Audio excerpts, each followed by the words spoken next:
नमस्कार दोस्तों, स्वागत है आपका अपने ऑनलाइन लर्निंग परिवार TWD में। आज हम डिस्कस करते हैं DLED फर्स्ट सेमेस्टर जो पिछले वर्ष का विज्ञान का प्रश्न पत्र है। तो ये 2023 का प्रश्न पत्र है विज्ञान का। इसमें 25 मार्क्स के क्वेश्चन पूछे जाते हैं और ये 1 आवर का होता है। तो इसमें सबसे पहले ऑब्जेक्टिव टाइप क्वेश्चन रहते हैं। तो आइए सारे क्वेश्चन देखते हैं क्या पिछले वर्ष पूछा गया था। तो पहला क्वेश्चन है, ये आपका हो जाएगा ऊर्ध्वपातज पदार्थ नहीं है, इसमें से पूछ रखा है। इस चीज़ पे आप फोकस कीजिए, नहीं है उस पर आपको फोकस करना है, ठीक। तो कौन सा है? नौशादर, नमक, आयोडीन और कपूर। तो इनमें से कौन सा पदार्थ नहीं? तो पहले क्या होता है? ठोस, ठीक, फिर द्रव और फिर गैस। तो पहले ठोस को गर्म करते हैं, फिर गैस बनता है, द्रव बनता है, द्रव को गर्म करते हैं, फिर गैस बनता है। मगर क्या होता है कि ऊर्ध्वपातज पदार्थ होते हैं वो ठोस से सीधे गैस बन जाते हैं। तो ये नौशादर, आयोडीन और कपूर ऊर्ध्वपातज पदार्थ होते हैं। इसमें से नहीं कौन सा है? तो ये आपका ऑप्शन हो जाएगा नमक। अगला क्वेश्चन देखते हैं। अगला क्वेश्चन है आपका कीटभक्षी पौधे कौन से हैं? तो ये आपका A, B और C तीन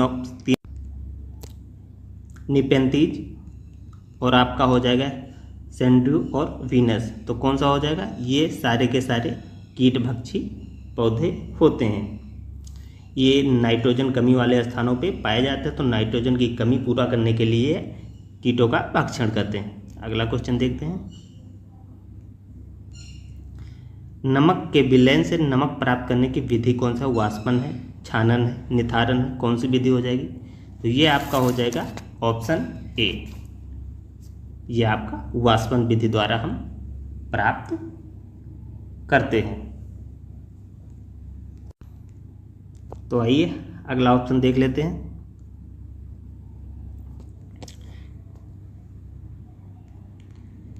यह है द्रव्यमान का मानक मात्रक क्या है? क्विंटल है, किलोग्राम है, ग्राम है या टन है? द्रव्यमान को हम किस में मापते हैं? तो द्रव्यमान को हम किस में मापते हैं? हम केजी में मापते हैं। ये SI यूनिट है, मानक मात्रक है। बाकी क्विंटल में भी मापते हैं, ग्राम में भी मापते हैं, टन में भी मापते हैं, मगर जो इसकी मानक मात्रक है वो केजी है। तो अगला क्वेश्चन हो जाएगा, ये प्रकाश संश्लेषण में उत्पन्न होने वाली ऑक्सीजन निकलती है, कहाँ से निकलती है? जल से, कार्बन डाइऑक्साइड से, शर्करा से और वर्ण रहित है। तो ये ऑप्शन आपका हो जाएगा A, जल से निकलती है। तो ये 5 क्वेश्चन जो 1 नंबर के आपके पूछे जाते हैं। तो 5 नंबर के ऑब्जेक्टिव टाइप क्वेश्चन पूछे जाते हैं। अब आते हैं अति लघु उत्तरीय प्रश्न, ये भी 1 नंबर के पूछे जाएंगे। तो ये पिछली बार के प्रश्न है अति लघु उत्तरीय। पहला क्वेश्चन 6 नंबर का था, रेन वाटर हार्वेस्टिंग से आप क्या समझते हैं? तो 1 नंबर के क्वेश्चन है। वर्षा जल के किसी खास माध्यम से संचयन करने की, एकत्रित करने की वाटर हार्वेस्टिंग या जल संचरण कहा जाता है। जो वर्षा का जल है उसे एक विशेष विधि से जब हम उसको एकत्रित करते हैं, उसका संचय करते हैं, तो इसे कहते हैं रेन वाटर हार्वेस्टिंग या वर्षा जल संचयन। तो ये क्वेश्चन नंबर 6 हो गया। अगला क्वेश्चन देखते हैं क्या पूछा गया था। अगला क्वेश्चन पूछा गया था, गति का तृतीय नियम क्या है? उदाहरण से समझाइए। तो गति का तृतीय नियम क्या है? ये आपका क्रिया प्रतिक्रिया का नियम है, गति का तृतीय नियम। इसका उदाहरण क्या होगा? जैसे हम बंदूक से जब गोली मारते हैं तो क्या करते हैं कि वो पीछे की ओर झटका भी देता है। तो ये गति के तृतीय नियम का एग्जाम्पल हो गया। जैसे हम जब चलते हैं तो हम क्या करते हैं? ज़मीन में दबाव लगाते हैं और वो भी ज़मीन से भी हमें दबाव महसूस होता है, वो भी प्रतिक्रिया बल लगाता है जिससे हम चलते हैं। तो ये भी एक एग्जाम्पल हो जाएगा। अगला क्वेश्चन देख लेते हैं। अगला क्वेश्चन पूछा गया था, पदार्थ की कौन सी अवस्था जिसमें पदार्थ आयतन निश्चित होता है परंतु उसका आकृति निश्चित नहीं होता? तो ये किस में होता है? ये आपका द्रव में होता है। इसमें आयतन तो निश्चित होता है, आकृति निश्चित नहीं होता। हम पानी को जिस शेप में ढालना चाहें उसमें हम डाल सकते हैं। तो अगला क्वेश्चन हो जाएगा आपका 9 नंबर। ये क्या पूछा गया, दोलन गति क्या होती है। तो इस दोलन गति क्या होती है कि ये माध्य स्थिति के इर्द गिर्द ही घूमती है, माध्य स्थिति के आसपास ही घूमती है। जैसे ये हो गया आपका, ये पेंडुलम हो गया, ये यहाँ तक, यदि इसको हम करेंगे तो ये यहाँ तक चली जाएगी और फिर ये माध्य स्थिति के आसपास यहीं पे ये घूमती रहती है। इस पिंड पे लटके पिंड नीचे खींचने पर लोलक के द्वारा गति, इसका एक उदाहरण हो जाएगा। अगला क्वेश्चन देख लेते हैं। यौगिक किसे कहते हैं। तो वह पदार्थ दो या दो से अधिक तत्वों के निश्चित अनुपात के रासायनिक संयोग से बनते ही यौगिक कहलाते हैं। इनमें क्या होता है कि अनुपात निश्चित होता है। अगला प्रश्न हो जाएगा, मृतोपजीवी से आप क्या समझते हैं। तो ये अपना भोजन मृत जीवी एवं सड़े गले पदार्थों से प्राप्त करते हैं। तो ये हो जाएगा मृतोपजीवी। ठीक है, जो सड़े गले पदार्थों से अपना पोषण करते हैं उन्हें मृतोपजीवी कहते हैं। तो ये आपके हो गए एक एक नंबर वाले अति लघुत्तरीय प्रश्न। अब हम देखते हैं लघुत्तरीय प्रश्नों को। तो लघुत्तरीय प्रश्न ये आपका होगा, पहला प्रश्न क्या पूछा गया 12 नंबर, भोजन एकीकृत हेतु तने में। तो अगला क्वेश्चन हो जाएगा, भोजन एकत्रीकरण हेतु तने में होने वाले रूपांतरण उदाहरण सहित समझाइए। तो आइए इसे हम देख लेते हैं। तो ये आपका तने में जो रूपांतरण होता है ये 3 प्रकार से होता है। तने का भूमिगत रूपांतरण होता है, अर्धवायवीय रूपांतरण होता है और फिर ये वायवीय रूपांतरण होता है। तो सबसे पहले हम देख लेते हैं कि जो ये भूमिगत रूपांतरण होता है। तो ये जो भूमिगत रूपांतरण होता है इसमें पहला हो जाएगा प्रकंद। इसका जो उदाहरण हो जाएगा आपका, ये आपका पाया जाता है हल्दी में पाया जाता है और अदरक में पाया जाता है। दूसरा होता है कंद। तो ये इसका एग्जाम्पल आपका हो जाएगा, जैसे आपका आलू हो गया, इसमें ये कंद प्रकार के रूपांतरण होता है। जो अगला हो जाएगा ये आपका सल्क कंद हो जाएगा, ये प्याज में होता है, लहसुन में भी होता है। और फिर अगला हो जाएगा आपका घन कंद, ये आपका जीमी कंद में पाया जाता है। अगला क्वेश्चन देख लेते हैं। अगला क्वेश्चन हो जाएगा, बल से आप क्या अभिप्राय है, बल के विभिन्न प्रकारों को उदाहरण सहित संक्षिप्त वर्णन कीजिए। तो आइए देख लेते हैं। बल क्या होता है, बल वो कारक है जिससे किसी वस्तु की विराम अवस्था या गंतव्य अवस्था में परिवर्तन किया जा सकता है। तो ये आपके बल का डिफिनीशन हो गया। आइए इसके प्रकारों को देख लेते हैं। तो जो बल के प्रकार हैं, एक तो चुंबकीय बल होता है जो चुंबकों के बीच में लगता है। दूसरा होता है गुरुत्वीय बल, प्रत्येक चीज को में गुरुत्वीय बल लगता है। जैसे हम किसी चीज़ को ऊपर की ओर फेंकते हैं तो हमेशा नीचे को गिरता है, यह गुरुत्वीय बल के कारण होता है। अगला हो जाएगा आपका नाभिकीय बल। जैसे सूरज होता है, सूरज रोशनी देता है, ये हम इसमें क्या होता है, नाभिकीय बल कार्य करता है। तो अगला देख लेते हैं। अगला हो जाएगा आपका पेशीय बल। जैसे हम किसी चीज़ को उठाते हैं या बॉल को थ्रो करते हैं, साइकिल चलाते हैं, जहाँ पे हमारे पेशी का यूज होता है वो पेशीय बल होता है। फिर अगला हो जाएगा आपका स्थिर विद्युत बल। विद्युत बल हो जाएगा, इसमें क्या होता है कि इलेक्ट्रॉन का प्रवाह होता है। अगला हो जाएगा आपका घर्षण बल। घर्षण बल क्या होता है कि जब हम किसी चीज़ को लुढ़काया जाता है तो क्या होता है कि वस्तु की गति की विपरीत दिशा में एक सक्रिय बल कार्य करता है, जिसे हम घर्षण बल कहते हैं। तो ये आपके बल के प्रकार हो गए।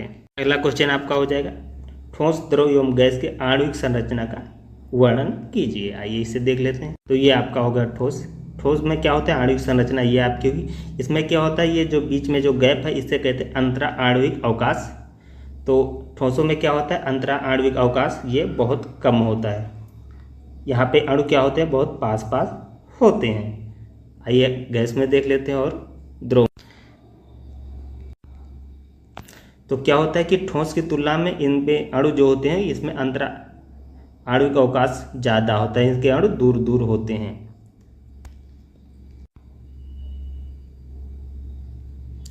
और गैस में क्या होते हैं, अंतरा आणविक अवकाश काफ़ी ज़्यादा होता है। जैसे एक अणु यहाँ पे है तो दूसरा यहाँ पे है तो तीसरा यहाँ पे है, तो इसमें गैप बहुत ज़्यादा होता है। अगला क्वेश्चन हो जाएगा, बेलन की लंबाई तथा वृत्त व्यास का मापन किस यंत्र से किया जा सकता है, उसका नाम बताइए और उसका अल्पतमांक क्या होता है। तो इसके लिए हम क्या करते हैं, हम वर्नियर कैलिपर्स का प्रयोग करते हैं। वर्नियर कैलिपर्स द्वारा 1 सेमी के बराबर भाग किए जाते हैं, जिसमें साधारण पैमाने पर अल्पतमांक इसका जो होता है ये आपका 0.1 सेंटीमीटर होता है। ठीक, ये काफ़ी महत्वपूर्ण प्रश्न है। और क्या कहते हैं कि क्या होता है, बेलन की लंबाई वृत्त का व्यास मापन के लिए वर्नियर कैलिपर्स का प्रयोग किया जाता है। तो ये आपका वर्नियर कैलिपर्स हो जाता है। अगला क्वेश्चन आपका हो जाएगा, वाष्पन और क्वथन में अंतर बताना है। आइए देखते हैं क्या अंतर है। ये होगा वाष्पन और ये होगा क्वथन। नंबर 1 पॉइंट क्या हो जाए, वाष्पन की क्रिया प्रत्येक ताप पर होती है, क्वथन की क्रिया एक निश्चित ताप पर होती है। अगला पॉइंट हो जाए, वाष्पन की क्रिया में केवल द्रव की सतह पर उपस्थित अणु गैसीय अवस्था में पृथक होते हैं, और फिर क्वथन की क्रिया में द्रव के प्रत्येक भाग में उपस्थित अणु गैसीय अवस्था में पृथक होते हैं। अगला पॉइंट हो जाएगा, ये क्रिया धीरे धीरे होती है और ये तेज होती है। और फिर अगला पॉइंट हो जाएगा आपका, यह क्रिया वायु के प्रवाह की गति तथा वायु की आर्द्रता से प्रभावित होती है और ये प्रभावित नहीं होती है। अगला क्वेश्चन होगा, ऊर्जा के नवीनीकरणीय और अनवीनीकरणीय स्रोतों से आप क्या समझते हैं। तो ये आपका जो नवीनीकरणीय स्रोत होते हैं, ये ऐसे स्रोत होते हैं जो कभी समाप्त नहीं होने वाले होते हैं, और जो अनवीनीकरणीय स्रोत होते हैं ये एक समय के बाद समाप्त हो जाएंगे। जैसे पेट्रोल हो गया, डीजल हो गया, कोयला हो गया, ये ऊर्जा के ऐसे स्रोत हैं जो एक निश्चित समय के बाद समाप्त हो जाएंगे। और जैसे पवन चक्की हो गया या सोलर पैनल हो गया, ये नवीनीकरणीय स्रोत हैं, ये कभी समाप्त ना होने वाले स्रोत होते हैं। तो ये आपके हो जाएंगे अनवीनीकरणीय में आपके हो जाएंगे कोयला, पेट्रोल, प्राकृतिक गैस, और नवीकरणीय में सौर ऊर्जा, जल ऊर्जा, पवन ऊर्जा, समुद्री और भूतापीय ऊर्जा, ये समाप्त नहीं होने वाले स्रोत हैं। पोषण के आधार पर पादप और जंतुओं में अंतर को समझाइए। तो ये आपको मैं पिछले वीडियो में बता चुका हूँ इस क्वेश्चन को। चलो,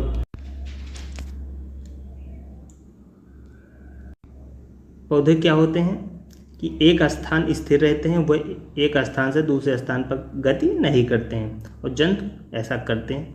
पोषण, इसमें पौधों में क्लोरोफिल होता है और वे अपना भोजन स्वयं बनाते हैं, और जंतु अपना भोजन स्वयं नहीं बनाते हैं। तो पौधे क्या होते हैं, पौधे उत्पादक हो जाएंगे, और जंतु क्या होते हैं, ये उपभोक्ता होते हैं। श्वसन ये दोनों में होता है। संरचना, तो पौधे क्या होते हैं, ये ऑक्सीजन को छोड़ते हैं और कार्बन डाइऑक्साइड को ग्रहण करते हैं, जबकि जंतु क्या होते हैं, ये कार्बन डाइऑक्साइड छोड़ते हैं और ऑक्सीजन को ग्रहण करते हैं। इसमें संरचना, पौधों की कोशिकाओं में कोशिका भित्ति होती है और जंतु में कोशिका भित्ति नहीं पाई जाती है। संवेदना, चेतना, और फिर इसमें बहुत कम होती है, मगर इसमें क्या होती है, जंतुओं में अधिक होती है।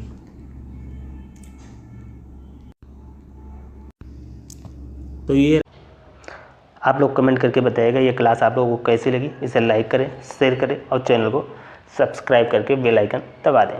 पीडीएफ के लिए आप लोग टेलीग्राम ग्रुप ज्वाइन कर लें, जिसका लिंक आपको कमेंट बॉक्स में मिल जाएगा। तो इस क्लास में इतना ही। जय हिंद, जय भारत।